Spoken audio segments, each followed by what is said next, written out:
Gasimbagane Ne Bannamawulire wano ku Radio Simba. Peter Kibazo mu studios egikwanjulira. Osibye yotya ampuliriza. Oba osuza otya. Afunye omukisa okukuweereza n'okola Katonda yeebale. Wonna wosinziro tuwuliriza tukwebaza okubeera ng'okola bw'otyo. Peter Kibazo n'embeera mu studio za Radio Simba okwanjulira program Gasimbagane Ne Bannamawulire. Nina Kalooli lw'omushana. Haruna Kanabi ali mu kubajja kati mu nsaasire. Ngenda kubuuza Kalooli lw'omushana ebyabadde mu mawulire. Nga yagasoma ku street ate basomako mitwe ku street gano gali wano bw'aba tagasanze wano mu studio aba teyagalabye ebimwawulira lugambo ku social media nenga tutambula tujja kwegatibwako Aisha Kabanda Masao nga bwe twagamba nti enkola ey'okukendeeza ku bantu tubeere batonotono singa lumira mawugwa abakutteka abamu ate programu esigala egenda mu maaso abo abavuddemu ku olwo bo baba bafisse abalala ne bagenda nga batambuza. Kalooli buuza abantu abatuuliriza abaagalwa naye okusinga nnyo ab'emyoyo emirungi Katonda w'amaanyi naye ate ekirungi nnyo ate wa kisa maanyi gitayagala kibi but olw'ekisa kye bwe tukyukisa enkola yaffe atusonyiwa ne tubaawo. Mpulu Kibazo twakayingira mu feezi ey'okubiri. Feezi yasooka abagagga abalina banyaga abaana ng'otunulira obwana buli awo enjala ebutta transport gy'obadde okyaginga $3,000 okunjiri naye kati n'ogamba akala leeta 25 sijja kukutwala kati ekyo nakyo ekibiina ekibeerawo kati ate ne wajja ekirala and I have a friend of mine, you know, Gureme Mushabe FDR Mushabe okay mtabani wa FDR Mushabe is he the son of Mushabe Dr. Mushabe mama we ali mu ddwaliro bamutute mu ddwaliro oxygen egwako 5 minutes kutuuka ku ddwaliro naye ate ne bastruggling nga ndozo you can imagine omuntu atali ku oxygen nga ate yetaaga oxygen 5 minutes mugendera saawa 6 za kiro. That's when the transfer is done. Doyo ne ganga soko yotoboka de butano tuliyoke tumudeke ku oxygen naye saawa 5 za kiro nibo bango badozi yina ku account ogende ovuge muluka ogende banka weri ogende ku ATM simanyo wesobola kwandura $5 naye nga bakyalinzi guna leta n'ogenda mu cashier nakuwa akawandiiko tujja kumuteeka ku machine kati ekyo ate nekigwa of course unfortunately yagenda now kati leero balemedde ku mirambo murambo gwo twagala $6,000 bweze bate ziriiwo tujja kugufuna kati n'emirambo nayo baginyaga naye ngedda omwana we yazaalwa nga twasanyukanga naye omuntu ate bwafa nga tukaabira kwabo abasigadde tukaabira ono agenze naye nga tukaabira ku tulumwa n'abo abasigadde naye ate kati twagala tunyaga abasigadde lw'oli agenze no tukyuseemu ebyensi tetugenda kubimalawo. Ampuliriza Gasimbagane Ne Bannamawulire ku Radio Simba. Peter Kibazo mu studios ogikwanjulira nine Charles Romshana. Charles ebyamawulire njagala kukusonyiwa bebateebereza okubeera nga bakuba Katumba amasasi ne batta muwala we babakutte abamu ne babatta so gwade mulimu gwange ekyokubiri bebateebereza soganta abatta Katumba bebateebereza okutta Katumba babase esi bibiri ekyokusatu abatta eyumanita abatta Katumba boogedde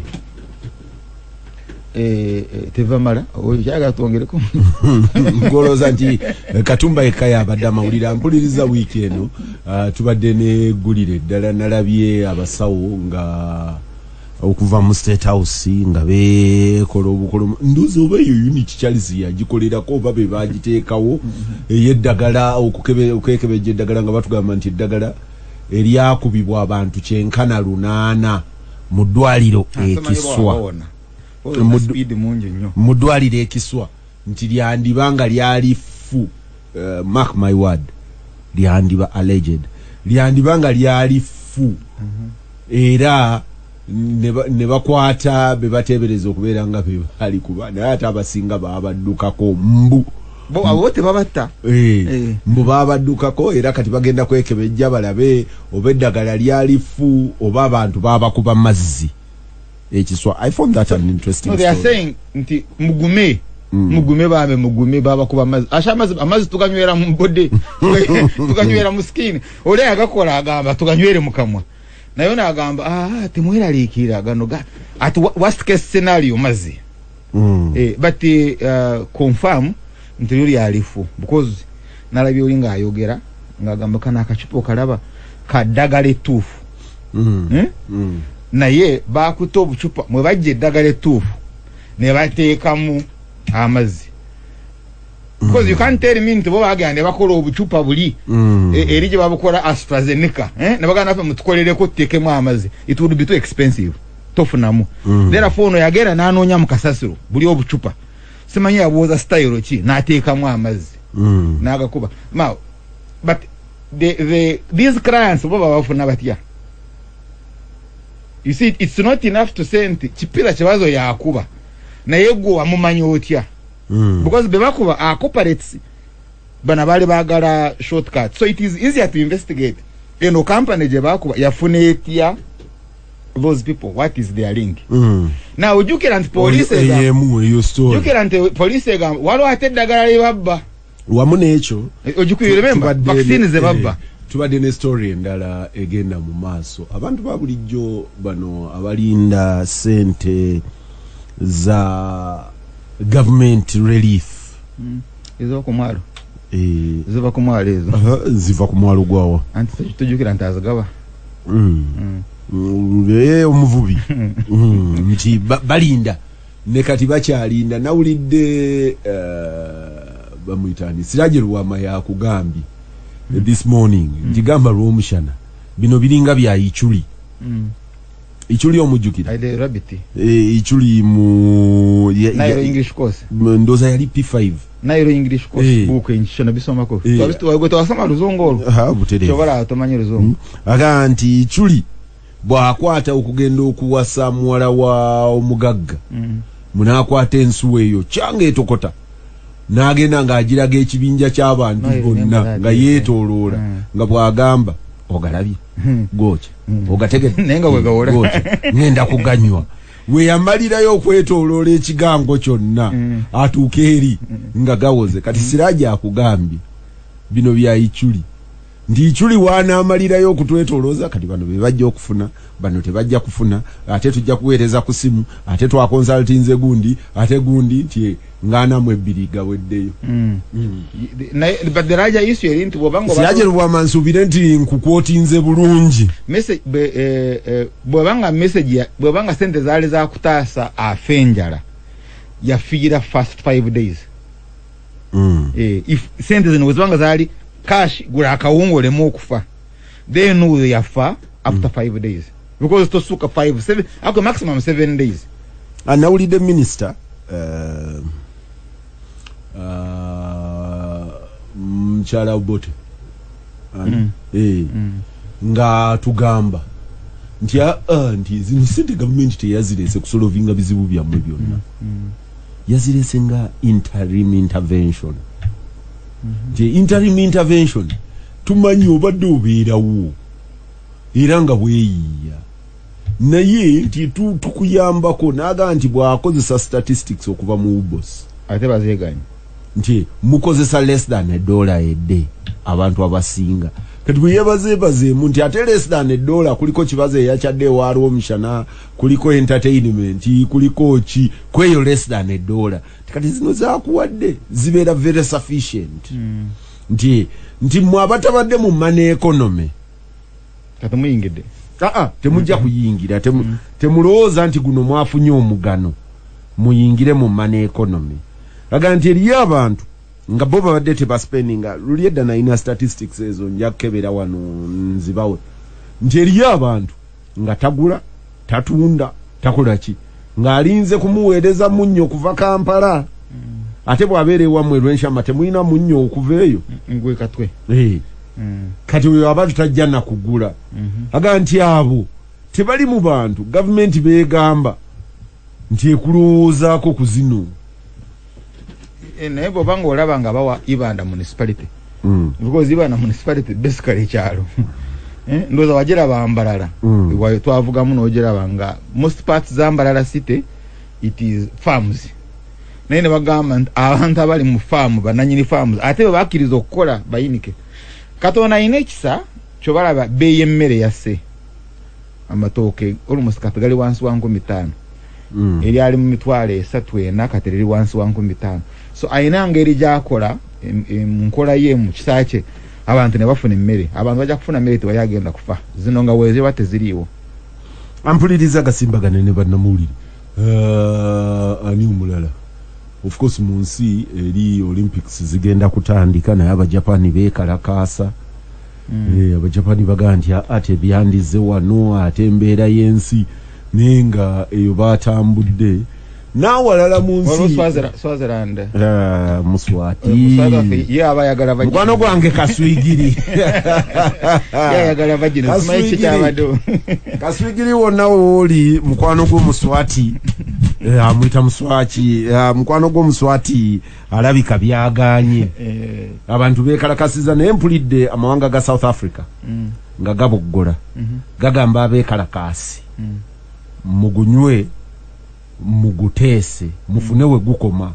tieri kubanga bayokyeza beverages workshop ate omanyi nti eyo big capital oba big capital omumanyi gegana makampuni amanene agensi yonna nga Shell nga Total ba Coca-Cola ba Pepsi kati ekkolero lya soda lye bakumyeko omuliro newankubadde mukulu Muswati yabadde mu bukomera nannyini lyo lirimu kugana amakolera amanene ag'abalenzi abanene kati ekonomi ennene zitandise bagamba abange mulinye ku kyawakati mulinye ku kyawakati naye ne Muswati bamugambye awuliriza abantu akendeeze n'amaanyi g'akozesa mu kubatwala enkaaga now then Ethiopia abayeekera aba Tigray the state of Tigray bakubye ejeri ya Ethiopia the federal army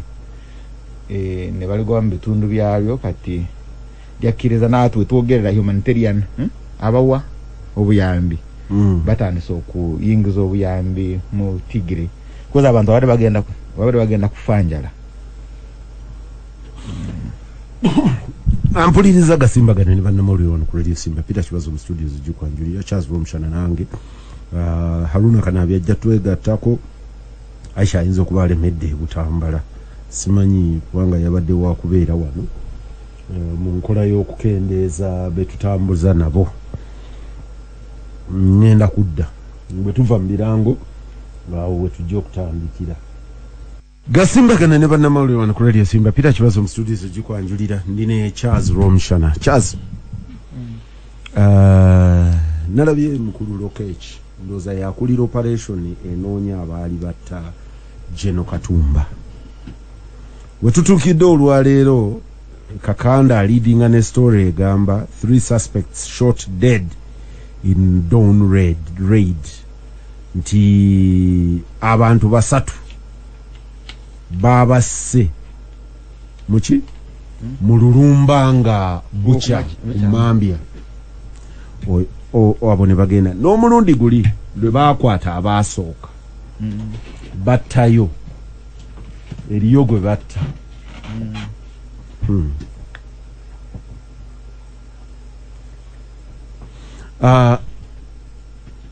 ampuliriza Gasimbagane ne Bannamawulire abadde ansumbu yaawo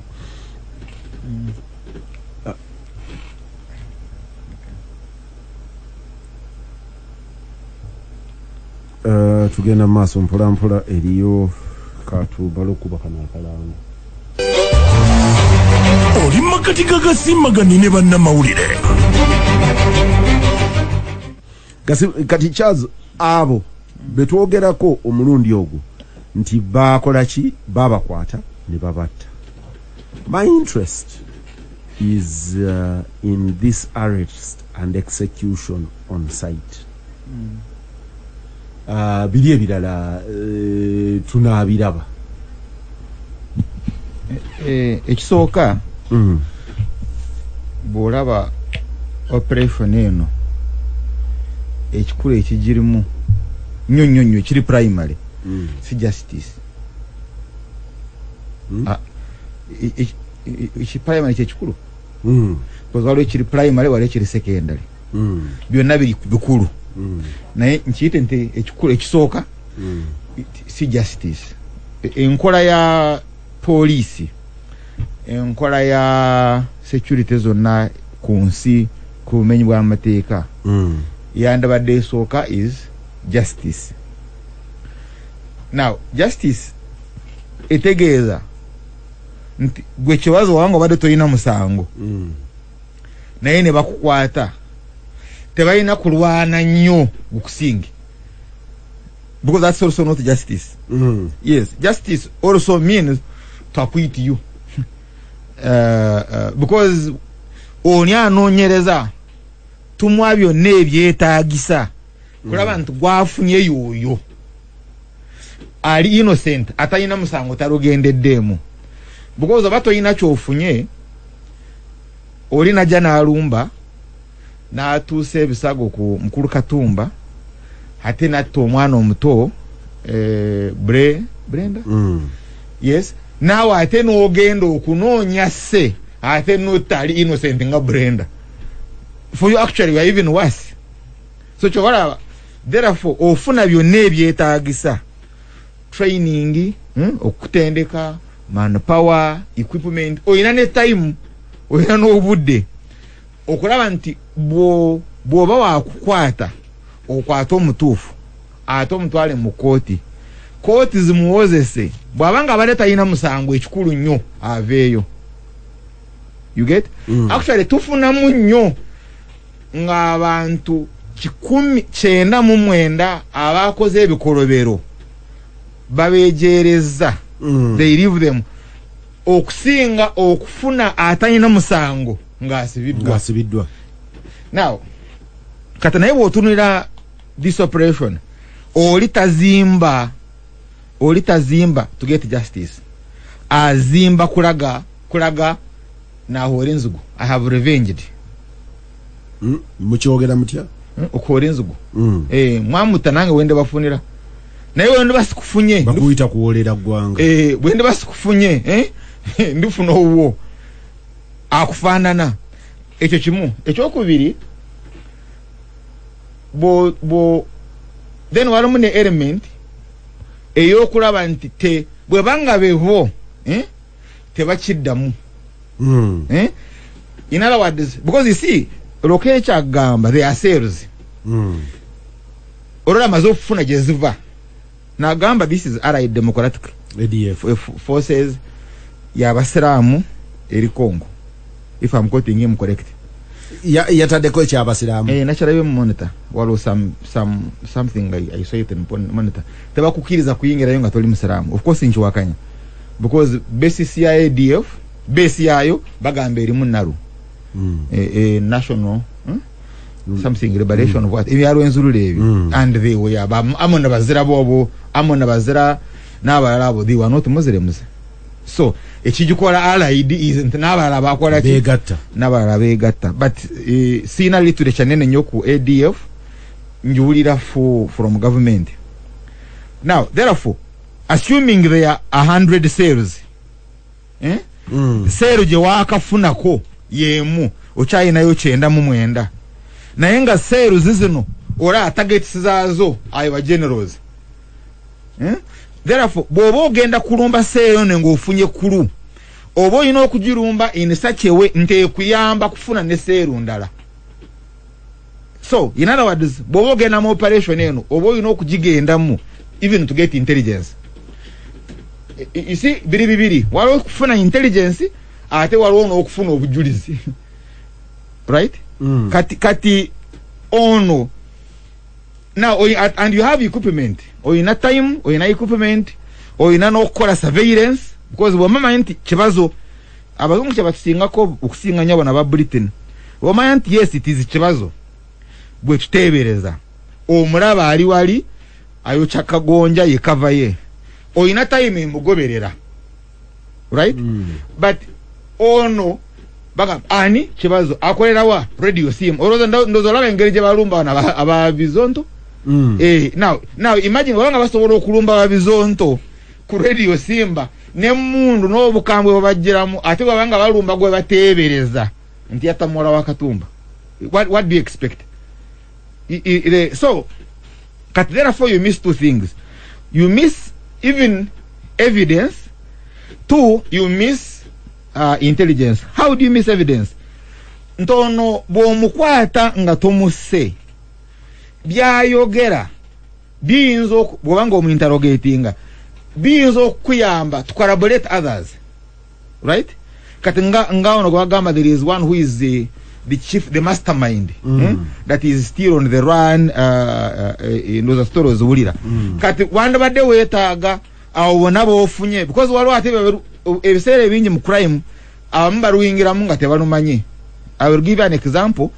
That time ngo bakubirako moloka ne bale ngolina alekamu esimu olina jana alaba moloka mumuloka nasanga muki esimu nga interest ye ki esimu and is the present najijamu najamu simu card nateka musimu card ye you get ratanikira okuba akubira abawala girlfriends bichi na wowe ogenda kumukwata osokera aba girlfriends be bakuyambe kufuna ono you get now but bo in their mind ator tebaina kuru engere esimu gya yingira mumoloka eyo ne moloka bwe yatukirawo omulala yizo kusangawo moloka najiba ku empira nanga ni moloka gye balese wana abatamivu bano yena atwale empira kyayagaddeko rims. You get ngobana baside mirror na bana baside mirror katugono mwana mu mwali nye chikomera nokuba amasasi ogamba so that's why abo security toina kubanga okola investigations na bino atengo ino obusungu na botunulira dimina ya Lokech by the way even since Somalia these are commanders of media botunulira dimina ye is PR. Now, kati njagala okumanya eno PR agikolera ani?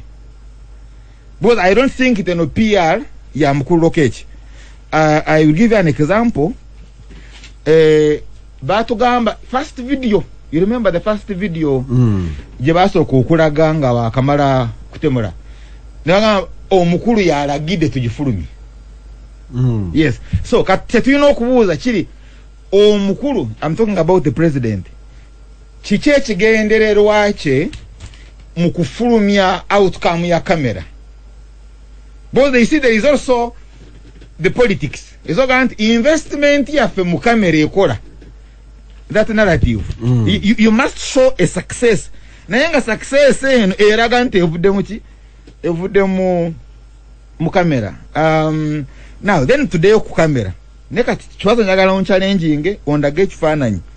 Ekyona ali ku kamera nga balaga face ye because baba laba migongo anti balaga migongo naye olaba anakolaga face nze njagala video eri gyolaga because nakuwa map ya video kusinzira ku location eyo ku Olex wano Bukoto we bakyukirawo kamera yawo is 360 degrees kine kikamera kiri ku round about ekyetoloola so bwe kibanga kikulawo omugongo kisobola okukulaba face. Kamera eri ku flyover wano wocha amero yingire is it Soda Road eyo kutunulira ngova bobo veri na ziri cameras when you are exiting the road ngolufuluma still is kukwata face so wona we bayita kamera ezabakwata face zisobola okubakwata ezabakwata omugongo zisobola okubakwata face. Now I would understand really yesterday bwabanga tebatulaze face maybe face bagitukweka bajesigaliza kiremo okwonona investigations and operations.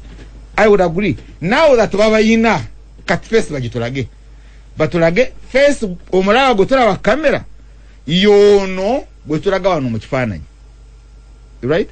De makundaga kala yesati ge makundaga because walugo nasanze wasama ya office naka tolaba wopima ku mugongo wano opima ne wano tolaba nti yenkana noli honestly why do I raise this?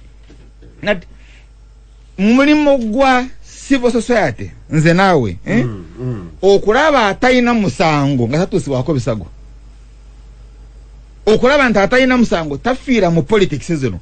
Now then naleeta ensonga endala which is also very important mukuwa ategyalaze eyensanafu kati ezituuse eziyingidde mu mpale because bwoba oyiga zino zezikulaga nti waliwo ekizibu naye omuyizi omulungi anoonya ensanafu olina okugoberera gye zaavudde.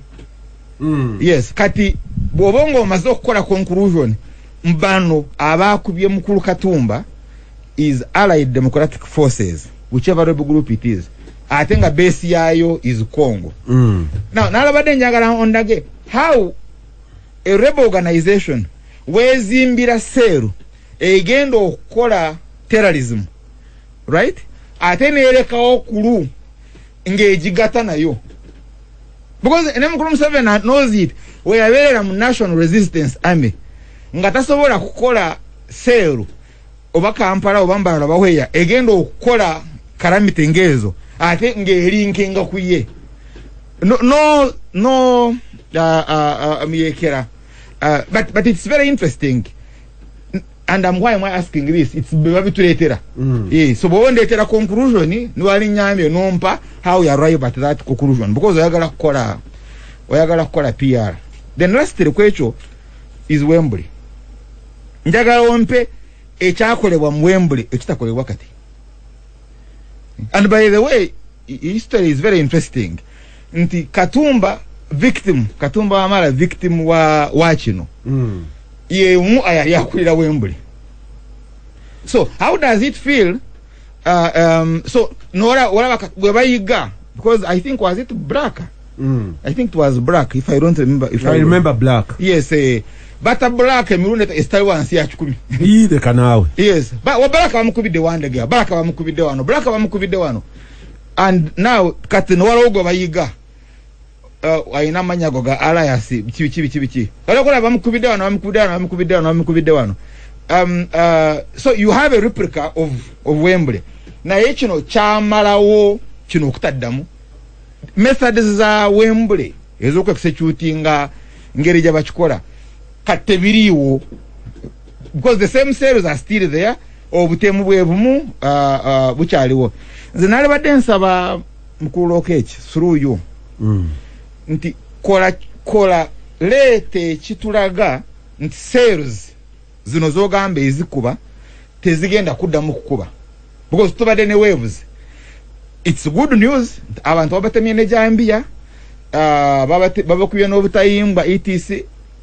Leero kati mukutte nga bakubye mukulu Katumba, because the owner, I think balaga is Kibawalime. You remember Kibawalime? Ye oli bwe amala okuyingira ayina ebyokutta nagamba akawala akayali agalo omwala gwe yali agalo okusobyako Kidawalime si Kiwawalime. Kidawalime. What is the difference? Kidawalime. Okay, kale.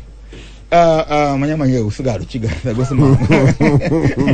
Era kana byagambye nti bubo reporting amawulire lekera oga reporting mu Lukiga bigambe ngabo bibadde mu Luganda. Kidawalime. Kino Kidawalime. Okay.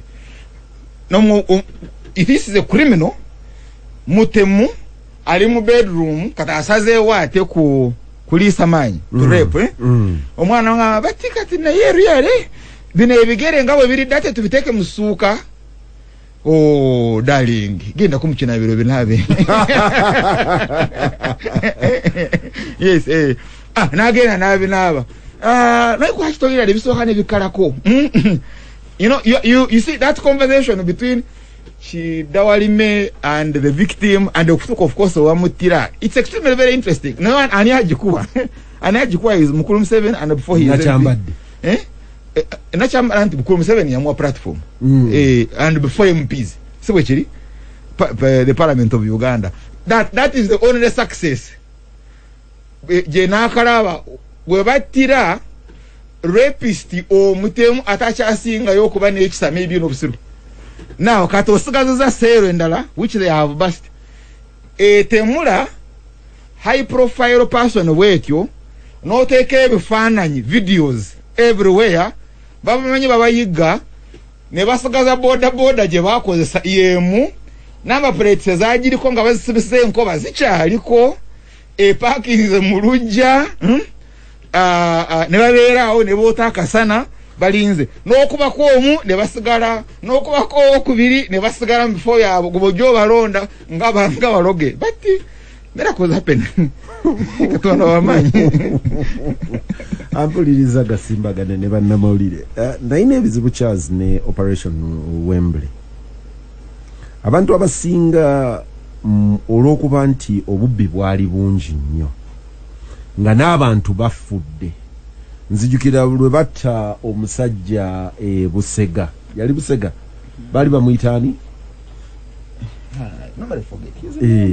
omujjukira gwe battira Busega yavaako Wembley abampuliriza erinnya mujja ddimpeereza manyi nti Sentamuse Wandagi oyo mumanyi omwami gwe battira Busega bwe bamala okumutta Busega I think the anger reached a frenzy level nga kati kituuse we kikoma antu ne bakola ki gwe Charles Rwomushana gwe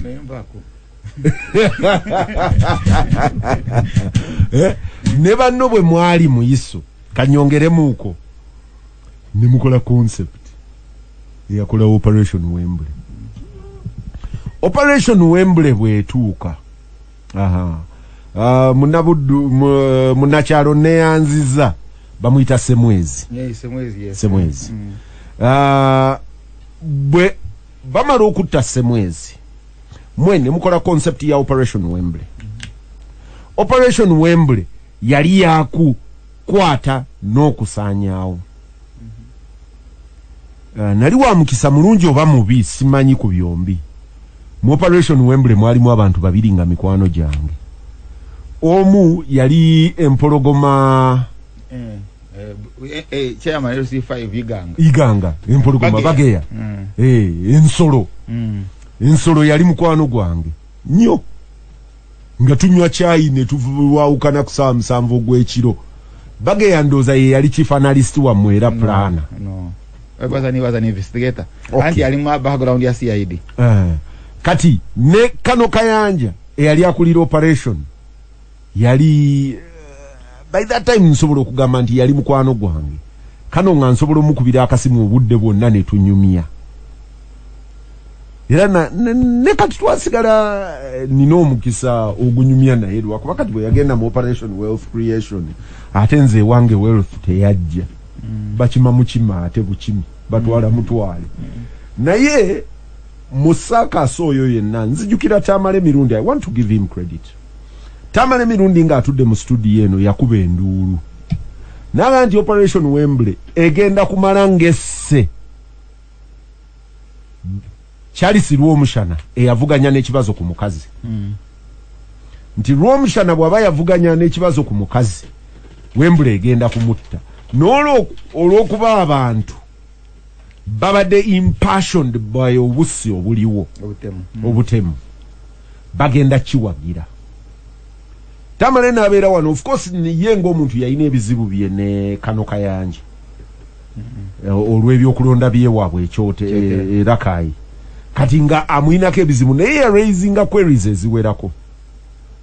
Operation Wembley we yamalira nzijukira bakuba Kabusenene captain yali captain captain Kabusenene nalinda banayo omupiira enakivubo nga tutuula mu kabaati ke kamu. Captain Kabusenene bwe baamukuba fa abaali bamanyi Kabusenene nga tukuba endulu basa omusajja waffe gwe tubadde tumanyi mu mupiira nga amagye gatugamba nti mu babbi e Uganda Kabusenene abadde kamanda w'ababbi ate abatemu nti era siini we battidde Kabusenene wabaddewo exchange of fire that is immeasurable. Bamutira wano kumpi ne fairway mu kibukolo oluguudo nga the exchange of fire is immeasurable. Loka mu kibuga wakati bana abasajja baleese mundu nakinaki oluvanyuma people started raising questions about Operation Wembley. ne bagibuuzaako ebibuuzo n'etandika okukwata abantu. Omanyi nti nagendako mu Wembley okukimayo omuntu gwe bakutte nga bagamba nti bakwatidde ababbi ku saluuni ye n'enkubira kano nanga nti okamanya akawala nti ka girlfriend ko konza ti okayita otya konze nkola nako ti okesiga konzi nkesiga ti bakakuwe. That is the assessment. The assessment wasn't, is she criminal? Does she have a criminal background? Is she facilitating crime? Is she involved in a cell? Kibazo okamanyi tinkamanyi ka girlfriend ko nti nedda okesiga nti nkesiga okamanyi otekola nako kale bakakuwe. Ebirala was bagita ki okujja mu sente extortion. It's called okukama. Timiruka. Kanu bwe yamala okungamba genda bakakuwe ate bwe natuuka eri osanga yo bage ensolo nangamba nti anti omwana bagenda mukuwa era kamuleete wano n'amuleeta n'amuinterrogatinga.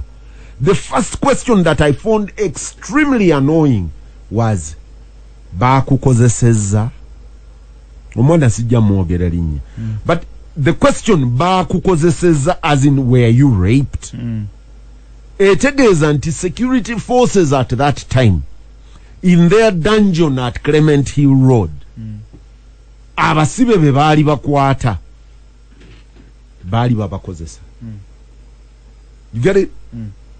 Era ekibuuzo kyali baakukozesezza omuwala ndooza ng'anoonya okumuta amangu nga nedda tebanankwatako nanga Kibazo olabye bw'onoovaawo ng'ogamba tuli babi baakukubye katono nanga olabye balabika baamukuba baali bamukwata naye abalala tebalina kye baamukoze n'ebirala okukakana nga nsabye emitwalo 5 tyegye emitwalo 5 gyabali abaana abaakoze eki abaamukutte. In that desperate move ekisooka nti nze 5 nali sigayina era n'enzirayo gye nali nvudde omukube na baali balina zimpa nangamba no Peter, we should not facilitate extortion. Mukama wange omu ku babiri yagamba we should not facilitate extortion. Owokubiri ali a little more street smart naga nti anti bw'oto facilitating nti ono omwana nti kati bategedde n'okutegeera nti tumanyi gyali bategedde n'okutegeera nti tumanyi baagala ki ensimbi bwe tutaabawo essente bijja kuba bibi okusingaawo era baazituwa ne tuzibatwalira ku Serena. Twabasanga ku Serena era omuwala baamuleeta ku Serena ne bamuhanding over with an exchange.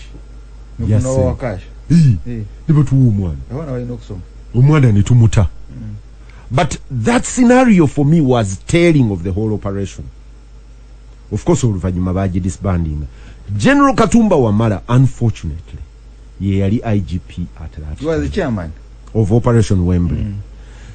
Echo tekigenze murundi gumuchazi. Nali ngamba abantu wano nti lwebatta Kagezi, if you remember, Chiwatule Najera. Omwami eyali aguza Kagezi fruits faabali bakozesa oluguudo olwo lunye ffenna twali tumumanyi nga tumumanyiko bino nti musajja muyonjo musajja wa mazima bw'akugamba nti ngenda kuwa emicungwa 50 totunulayo agibala n'akugamba nkuleetedde 50 bw'ojja n'omugamba njagala muyembe guno ngaga nti leero ogwo si gwe nina gwe Kenya guno gugiraagiramu n'ogutwala ng'abantu bonna kwe bagula. Omwami oyo lwe batta Kagezi because ye yali I think he would be a suspect ono we yaguze baamukwata yali musajja wa siginade nnyo mu kyenyi ne bamutwala yagenda okudda. I keep saying this ng'eriisa erimu teriraba nga naye mweriri yagenda okudda nga talina njala ebifo ebimu but also yagenda okudda oluvanyuma yavaawo nga stooko ye yeeyongedde nnyo ku musajja yali ow'ekigaali atunda obutunda miyembe bwe bityo pears ku kigaali stooko yeeyongera nnyo nga yeetaaga kayumba kalamba okutunda byatunda opposite ne bateekawo ka police booth okumpi naye ndowooza balabe bakyabamugulako yakakana avuddewo simanyi what happened oluvannyuma naye awo oyo mukugambye seeke yali ku muzikiti okumulinaana muzikiti gw'ekiwaatule baamukwata mufuwa bakyamulamu sijjukire ne bakwata ne batabani be wawo pasita yali agula ennanga bayitawo ku muvule yakuba essimu mu budde bwe bumu baamukwata I would understand okukwata okuinterrogate nga gwe wano we baakubidde wakubiddewo essimu wabadde onoonya ki wabadde onoonya ani wabadde oyogera naani naye bwe baamutwala baamukuba nnyo that baatuuka ekiseera nga tebamwetaaga naye nga balina okumukuuma akyalabika bubi ng'alina okuwona ebiwundu 2 ne bamuta oyo abo kati eyo saiko oliseeka baamukwata ne bakwata ne batabani be simanyi oba ne mukyala we baamukwata sijjukire bwe tujja Kaweesi we yafiira ntera okuyitawo nga ntambuza ebigere ku makya oba olw'eggulu omukyala eyaliwo mu kayumba ka MTN aka mobile money mu njogera ya kuno mu bukomera bagamba yaleeta akajanja n'agamba nze nabalabye omu yabadde n'ekyenyi ng'alinga lw'omushana omulala yabadde afaanana bwati ne bakola bwe bati mukyala poliisi yamuggyawo mu nkola ya witness protection mu bukomera baamutwala gye baamutwala nga witness gwe baprotectinga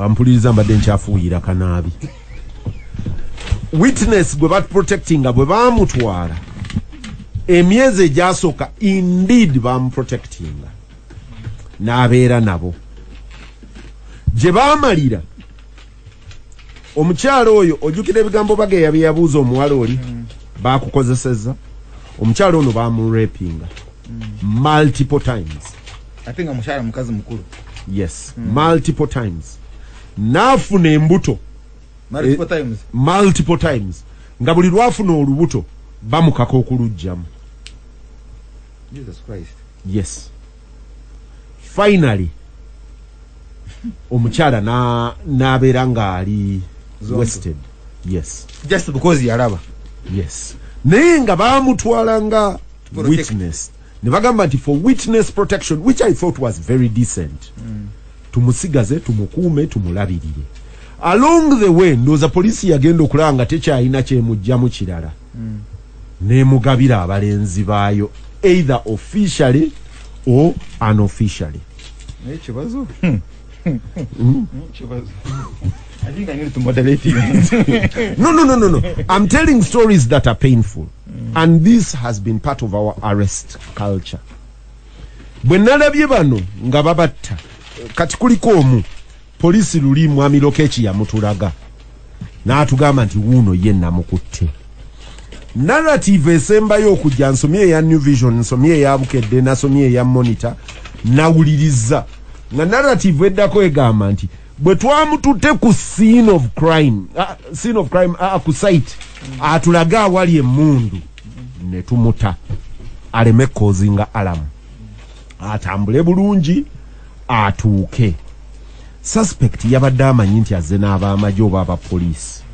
Suspect yabadde amanyi bayina emmundu n'agenda balabe waalaga mbu bwe yatuuse waalaga n'akola suicide mission alinga bano abasajja abakuba ebikompole amayinja abakuba tanka amayinja n'akuba enduulu n'adduka emisinde n'agenda mu lusuku bano ne bamumaliriza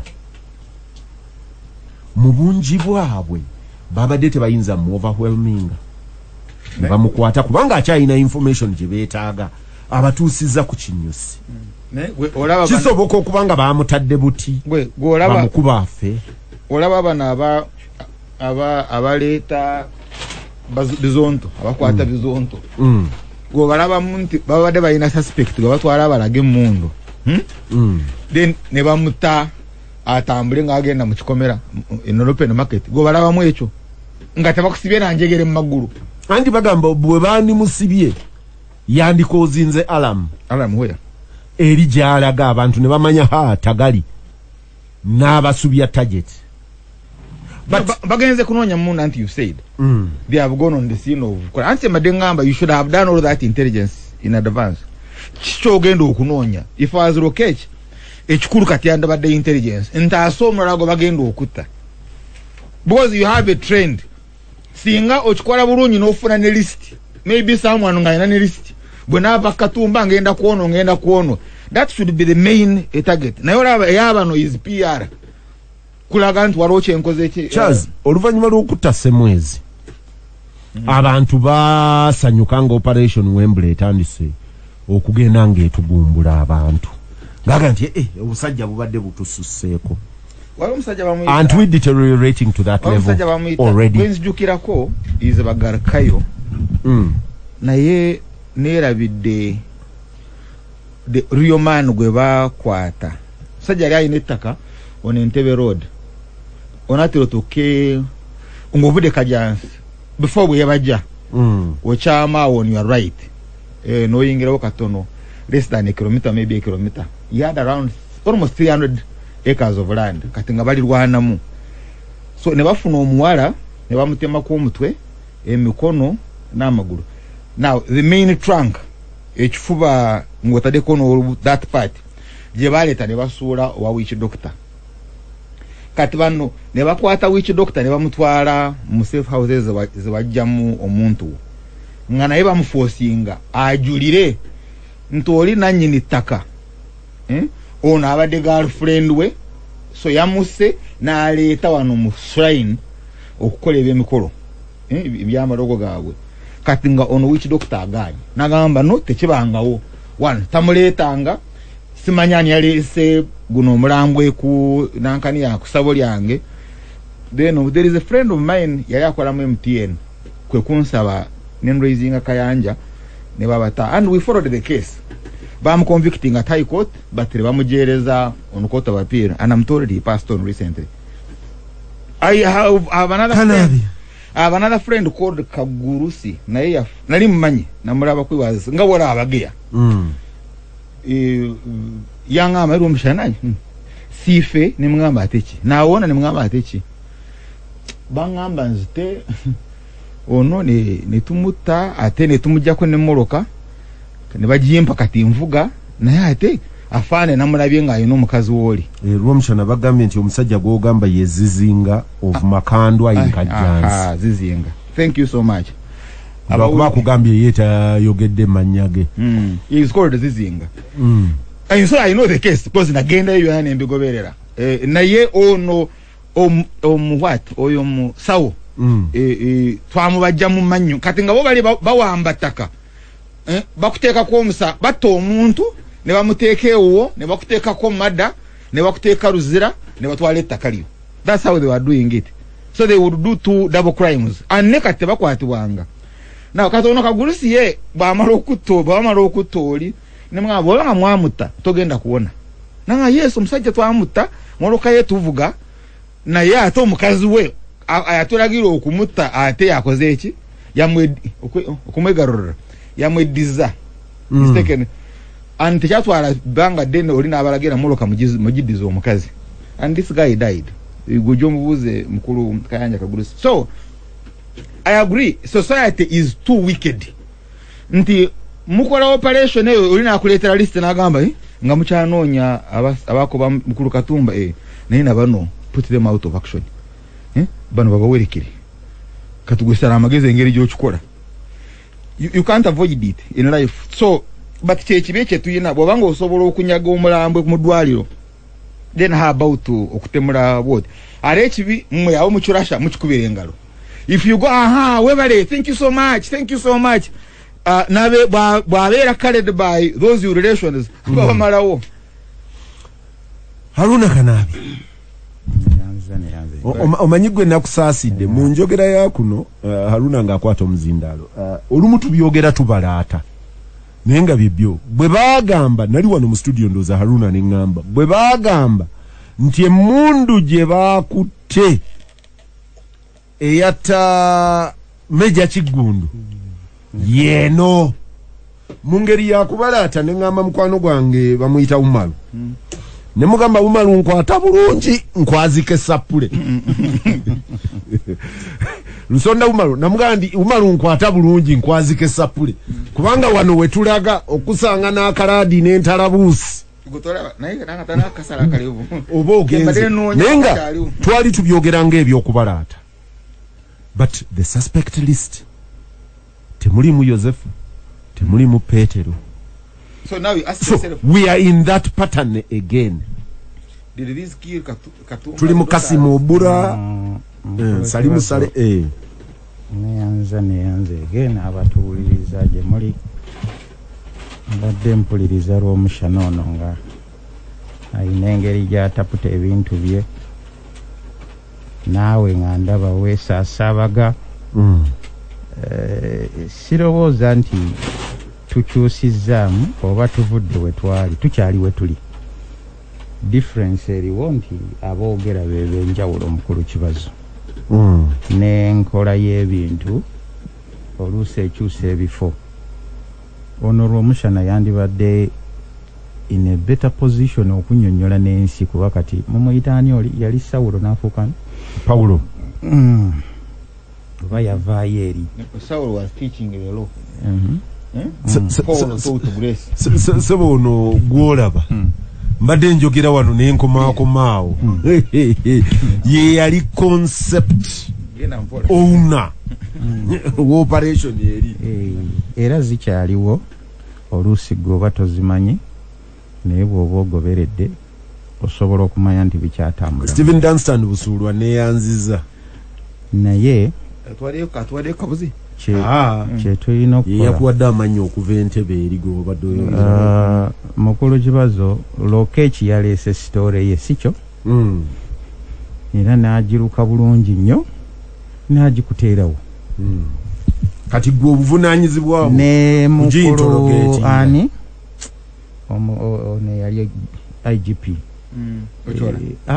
Ochola tatera kuleeta stories kale kayihura naye yajjanga ne stories ze n'aziteekawo.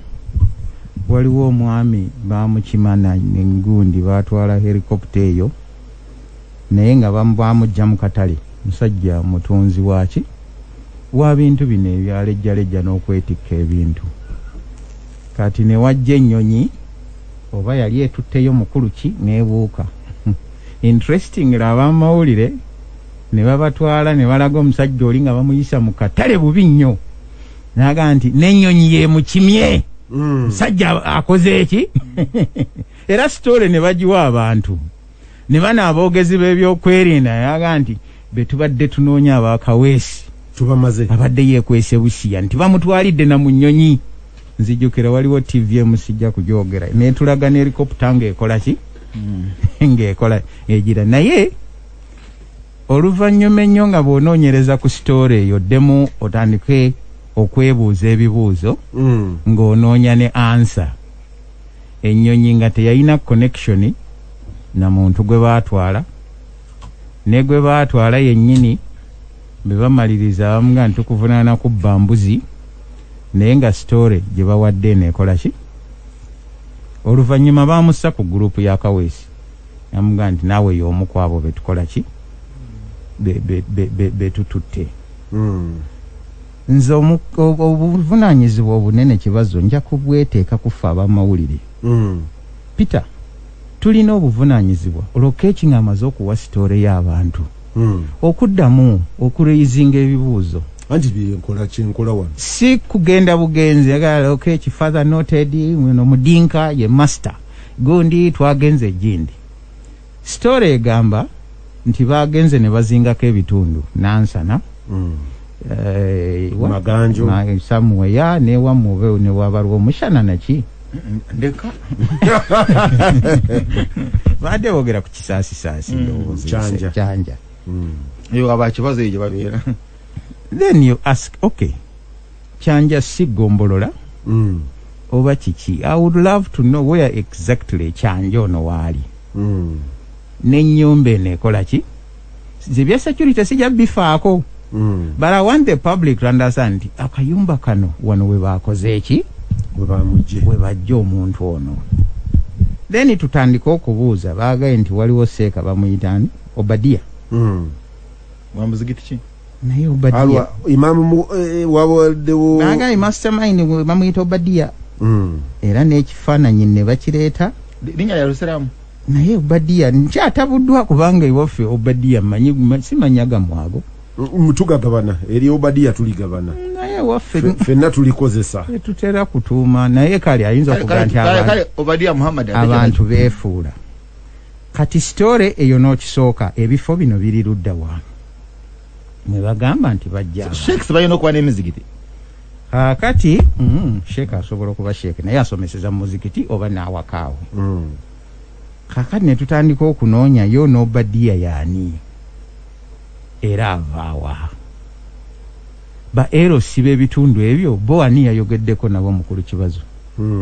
Bage nti wayi wano waliwo operation naye kale tebaatugambako naye twamanya ennyumba yeeno mwe baakoze eki mwe bajja ebintu bino ekyo n'okissa wali baatugambako nti emmundu eyatta gundi Kiggundu era ne bakwata wano waliwo omukuba ne baseke Kamoga n'abasajja abalala ne baga nti operation twakikoze eki emmundu teyalabika kuba eyo story nayo tetwaddamu kugiwulira naye abantu babatwalawa mu makooti.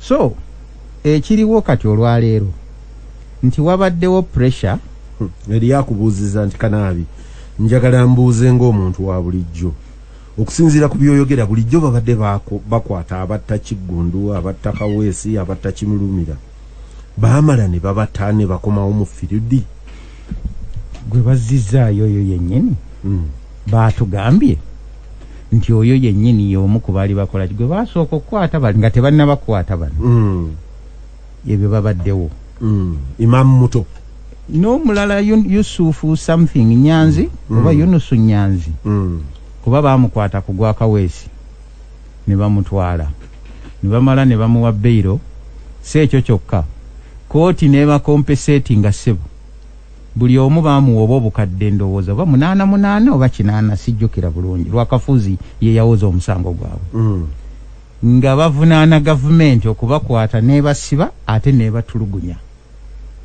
Omulamuzi oyo yaliko eyabasalira eyabawa ne ssente ezo yaliko secretary ndowooza ku NRM secretariat nga legal officer mukyala naye yadde eno n'aga nti bino bye mukola si biki si bituufu. Abo abantu ne bafuluma gwe byazze ebya Katumba oyo gwe bazzeemu ne baga nti ono twamulabye y'omu ku batta Kiggundu abateeberezebwa kale okutta Kiggundu ne Mukaweesi yalimu ne kuna ayinako akaki akakwate okiraba naye girye ebiri egyasooka evidence tejjanga okubeera nga bamuteeka ku kye bayita full trial ne bamuwozesa obujulizi ne bujja ekyo ne kikola ki ne tukimala. Kati bwe nziramu ne mpulira ng'oli akugamba nti twagenze ne tukola ki onoomu yabadde agezaako okutulwanyisa okiwulira be baakubye ogwokubiri oba ogusooka ndi ku sitore ya Lokeeki eno yeesembayo nti ne tumuputinga out of what action ye ne tumugjawo. Kati nze bwe nzira y'emabega ne ntunuulira ebintu ebimu ebifaananako bwe biti kyewuunya. Waliwo wane Wakisa omusajja yeeyitanga Dragon naye nga bamuteebereza nti yaliwa ADF. Bajja ne bamusanga mu nnyumba ne bamukuba ebyasi ne bakola ki omwana we gwe yali naye n'asurvivinga ne bamala ekyalo ne bakiga nti essajja libadde libbi lino nga mu kunyaga emmotoka lisulayo mmeka 2. Mwami Kulaije by then yali mwogezi wa gundi wa maje n'agamba nti oyo twamutadde out of action UPDF yennyini yamukubye kubanga twabadde tumuteebereza okuba omusajja ow'akabi ennyo. Eyo story ya Kulaije ng'omwogezi w'amagye ne wabaawo omwami omulala baamujja Kaseese, yali musajja musiraamu nga mukulukulu, nga bamuteebereza nti yali akubira aba ADF obuwonga. Ne bamujja Kaseese ne bamutwala ku poliisi ne bamuyigestalinga ne mu kitabo, ne bamuleeta paka wano bayitangawo ku Kololo Summit View. Omwami oyo ne bamutulugunya ku nkomerero n'afa. Okiwulira? Abanoonyereza ku ddembe ly'obuntu bwe bajjayo ensonga eyo ne famire ye ng'esaba n'emmotoka ye gye baali batutte, mwami Kulaije n'akomawo n'aga nti omusajja twabadde tumutwala atulaga awali emmundu. Okiwulira? Yaga nti twabadde tumutwala eyo mu nsiko atulaga awali emmundu, naye bwe twatuuseewo n'ayagala adduke atwekyusize. Amagye ne gamukuba amasasi n'akola ki? Wayite ebbanga abaali naye mu kkomera bwe bafuluma, owulira mukulu Kibazo, sitole gye baawa nti omusajja baamutulugunya ne bamukomyawo mu kaseero nga bamuyisizza bubi nnyo, ng'akaaba mumpe ku mazzi, mumpe ku mazzi. N'akwata ebizzi ebiddugala ebyali mu baketi n'abikola ki? N'abinywa. N'afa. Okiwulira? Era ba witness abamu ndowooza bakyaliwo, naye tosobola kubajjayo olwaleero aga nti wayi ndeka kye nalabako nakikola ki? Nakiraba. Kati mwami Lokeeki bw'akoma n'aga nti omuntu tumutadde out of action ku kyalo ki? Yabadde atuddukako. Yes, aba security balina obuyinza, ndowoozo ono yabisomako. Kazi yavaayo nga koosi tagimazeeko. Gundi bwe yagamba munywanyi wange omulala mukwano gwe yaga nti ono yagwa ebibuuzo. Naye basics ayinza okuba yaziyitamu kale. Sikyo? Ne Simon oli ludda wa mu mbeera eno nkwetaaga. Simon Mulongo. Kuba yangamba nti ono kyalisa ebibuuzo yabigwa. Simon sebo kali academician naye posting ya papers. Naye for the record ocherese ku radio. Se training akoma Jena Mulongo. Initeke afe mu bya security. Initeke afe Mulongo te aliyo. Ndowooza nti bwe bagenda okukola arrest singa suspect afuuka violent ndowooza mulina stages emugenda nga mukola ki? Akkiriza mukwata omuteeke ku mpingu. Bw'aba atandinga violent kozesa reasonable force. Although reasonable force teri defined bulungi yenkanawa, naye extrajudicial killing okutta omuntu nga tawozeseddwa. Omusibe gw'obadde ng'oyina ng'omujja mu kkomera ng'omutwala ku scene to reconstruct the scene siraba ngeri oyo ye because already tewali nsonga yonna gy'oyinza kutuwa kuba ne ssemateeka ekyo yakiteekawo ndowooza. Era Lokeeki olwaleero twandibadde nga ffe nga tumubuuza nti obwo obuyinza abantu bwe baabugjeewa. Naye lwaki tebanoonya lino eddagala lyabakuba ensolo ne zeeba? Okiraba? Bwe babiganye. Kalabi. Eriyo Agnes Moga abagamba nti Peter and your team, beware. Right now people are inflamed and angered by the murders. From listening to your program, you guys seem to be justifying the lives of these thugs against the lives of the innocent Ugandans they killed.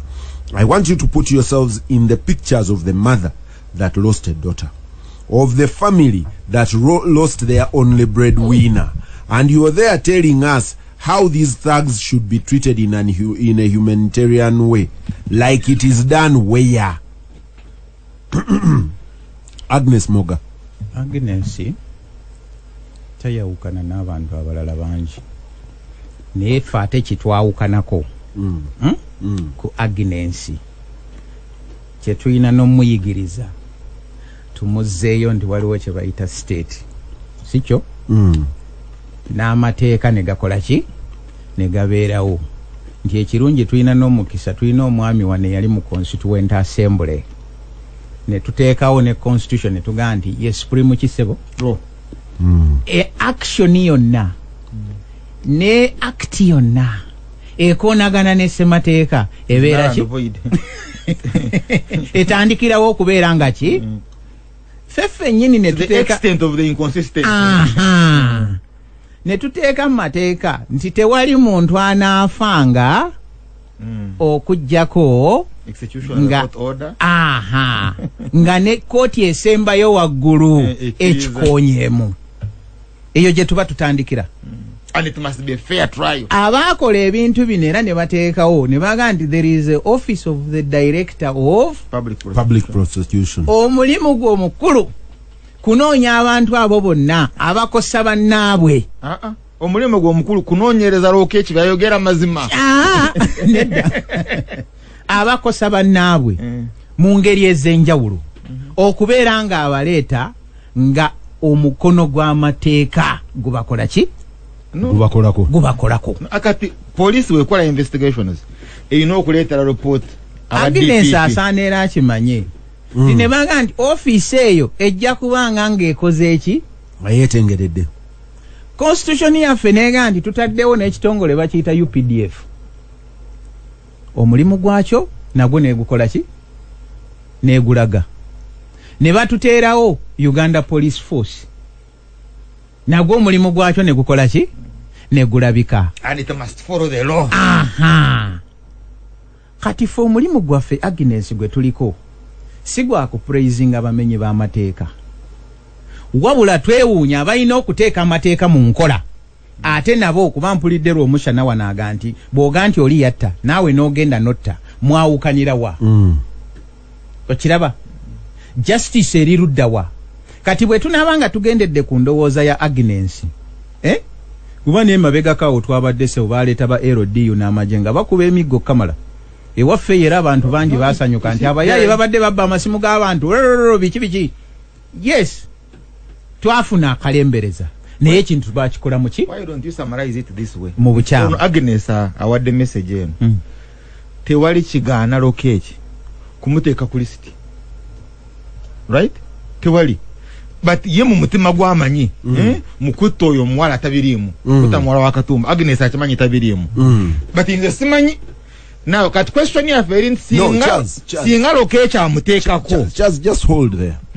Abantu bangi oluvannyuma lwa Katumba okumukuba amasasi n'okutta muwala we naki baali irate, baali angry nti ab'emmotoka babadde bayitawo buyisi nga Katumba bakoze eki bamukubye amasasi nga teri yamutaasa.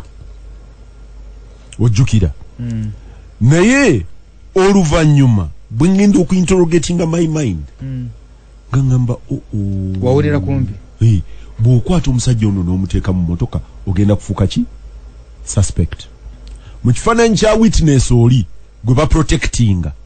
Ojjukira witness protection gye njogeddeko gwe bakwata ne bakola ki? Naawe mwobeere mwoli. Kati abantu baffe bakyatunula ne baga ate ono eyakubira essimu awo n'akuba essimu naga waikanaabi naba yatuguddeko wano gundi bamusse oli suspect. Street. Yes. Nawe ugenda kubeera mu kifaananyi ky'ono wa lokeeki. But eriyo wano Bidi Halid agamba Kanaabi nti ne trust is very important from agaba hadith. Nti ono ye avaako hadithi. Hadithi yali. Nti ovaako hadithi. Kati agamba nti omusajja ono nga mwatuula ne mutupa readingira abantu ne mubatuleetera n'emmundu.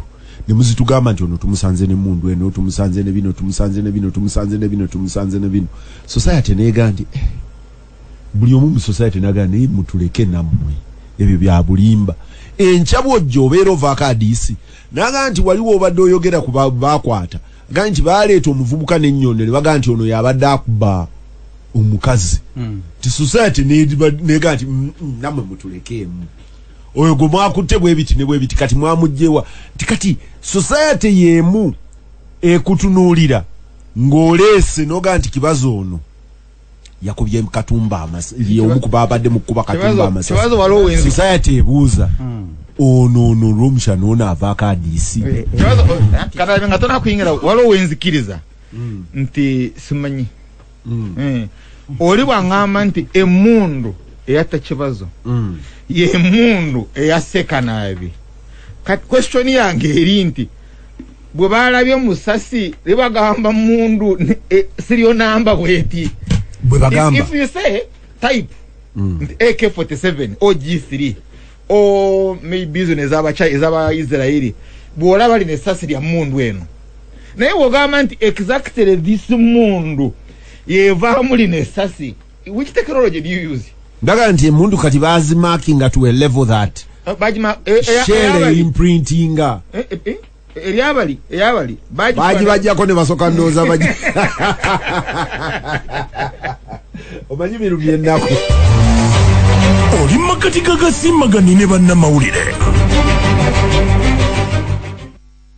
kanabi ono romshana buzibu kitegeeza ndi bali bwe bakomyawe mundu nga bamaking eza UPDF nabo baajireta ne bajimakinga ne bajibadizane njagala nkitegere nange anti ye bwabajja okwogera eyo ye statement ye ya preparing obadde ngamba avaako hadith mine hadith zirimu ye halidi ya bidi halidi zebyo sibimanyi nnyo zirimu emiteeko waliwo gye tuyita hadith entuufu yoyo ng'aga nti bw'otunuulira olujegere lw'abantu nti Kibazo n'abuulira Haruna n'abuulira Romushana yaga nti naye Romushana oyo nga yalokompokanga ogizze ku bbali aga nti eno aga nti eyinza okuba ntuufu nga nnungi ne bagiteeka kaakati ne baga nti waliwo hadith ebeera nga tuzita hasana nnungi nga ntunagigenderawo naye niwabaawo gye bayita enfu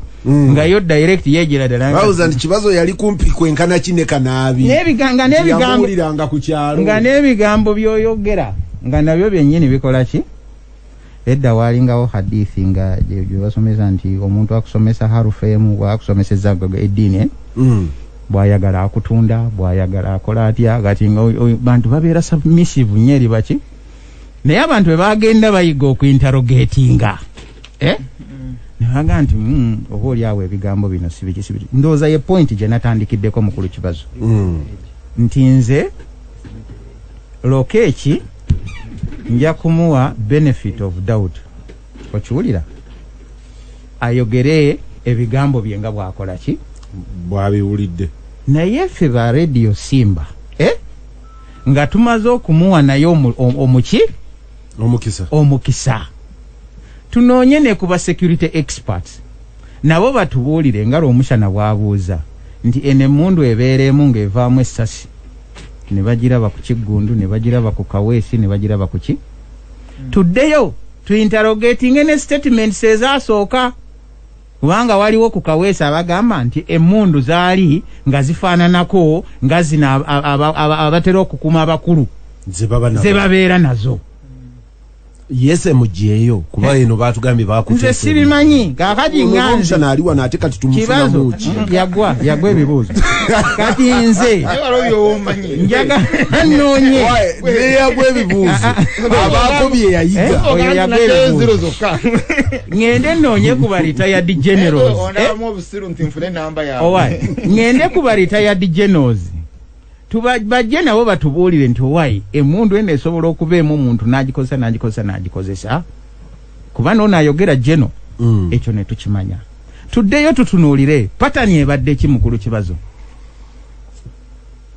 ku buli mmada ebaddewo gye tuyita eri prominent patani ebadde ki ng'ojja otunuulira emboozi ezifaanana bwe zityo buli abaawo sitore ki gy'aleeta era tugenza okumaliriza gwogambye nti wali wano n'ogamba nti ani mukwano gwe yaga nti nesiga bulungi nkuwe ku sapuli Umaru it was all over kitegeeza nti namugamba nkwata bulungi akaradio kajjemu nkwazike sapule ne public yennyini kati yakkiriza dda nti kasita wabaawo mada abasooka ku lukalala erinnya lirina kuba lya Luwarabu okiwulira loka ekyagenda okujja ng'oledde public yamureadinze dda kyagenda okukola ki okwogera ekyo kye tulina okukola naye njagala kuddayo nga maliriza mukulu Kibazo ku Agnes kubanga naye ali omusiraamu ne bamujja mu internal affairs kitegedde kati tuli ku mbadde nkugamba pattern kimani njagala okubuuza ekirala because ndabye mukulu kana abadde ogera nnyo okubigoberera ADF emaze emyaka emeka ng'ekubye mpondwe that was isn't it now close to 15 years 20 about 20 age y'abavubuka bano boolaba eri mu ndaba tebasuka 40. It's an average of 40, so it's almost 20 years that bobo yogera ku, because you see they are telling you they are either new sales, these are likely to be new recruits, oba abali yodda ne baja ne bakola zo ita sleeper sales. Naye bobo goberera ADF yakubangana ne J ne UPDF ne kwata mpondwe ne bakubagana Kongo wamu n'ebirala. Bwe bange genze mu sleeper sales, what is its history in terms of assassinations? Katunga boga NRA katukola analysis yayo ebadde kubalowero ebadde gala wengudo kati egenze mu nsozi bagifunziza naye sales zayo deal with tandise okukola political assassinations. Now ono mchara Joan Kagezi, would you classify that as a political assassination? Omulalani ngamba ba government, I think it's only Joan Kagezi. It may be Kawesi. Kawesi. Would that be political? Then Woksa too is Katumba Wamara. Attempt on Katumba Wamara. Na ene wogena progression in terms of their rank. Bwabanga Katumba Wamara in terms of rank yali ku top. So who is the next? Because we also need to read from Rokech. Mindset ya sales zino yeriwa in terms of progression. Because katabacha agenda kukuba DPC. Bwabanga nga sale yazinzewo general inspector general of police, head of the army, minister nemuzinga ko and indeed ne succeeding and nemuteka mu ekyase. Then kitegera the next target kubanga esingawo. So that's why you see it would have been better bano okubasigaza nobajamu intelligence. Rwamushana ekyo sagalo kyeremereko nnyo because you don't know the circumstances. Which one? It is their story. Until when you get an alternative. And me am analyzing. Era njagala fetututwale. Omanyi na Uganda bononefu. Story ya Dr. Agambye mbubu amaze okubawuliriza byonna bye munyumya. Awulira buwulizi another nachambadde jamu empale.